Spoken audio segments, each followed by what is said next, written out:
Баршаңызға қайырлы күн, мені арнама қош келдіңіздер. Достар, мен бүгін сіздерге үйде отырып холодец жасап табыс табуға болатынын көрсететін боламын. Видеоны соңына дейін қараңыздар. Дайын болған холодецтерді баклажкаларға және де арнайы ыдыстарға құйып сататын боламыз. Достар, менің каналыма тіркелуді ұмытпаңыздар және де видеоны соңына дейін қараңыздар. Сиырдың басы мен сирақтарын жақсылап жуып тазалап алатын боламыз.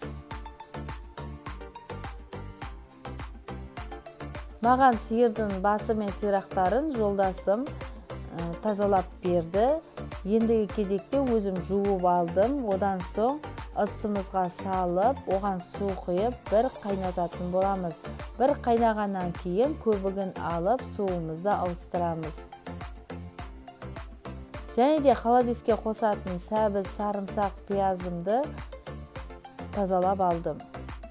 Одан соң суымды ауыстырғаннан кейін тағы да басқа су құйып, сәбіздерді салып 5 сағат қайнататын боламыз. 5 сағаттан кейін мінекей көріп тұрғандарыңыздай уылжып, барлығы пісті.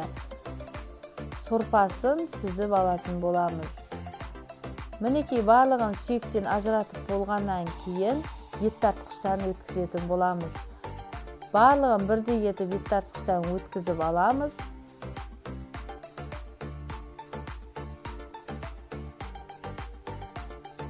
Одан соң жаңағы сүзіп алған сорпамызға саламыз. Сорпаға салғаннан кейін 20 минуттай араластырып отырып қайнататын боламыз жайлап. Оған тұз, бұрышымды және де лабыр жапырағын қостым.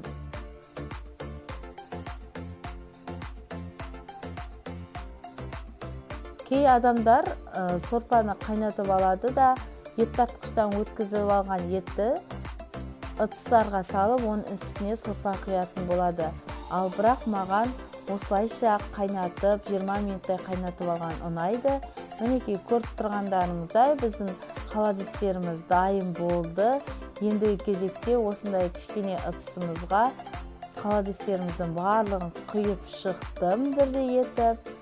Мінекей көріп тұрғандарыңыздай өте дәмді, керемет болып шықты. Сіздер де осылай жасап көріңіздер, және де табыс табуларыңызға болады. Сіздерге ұнайды деген ойдамын. Келесі кездескенше сау болыңыз.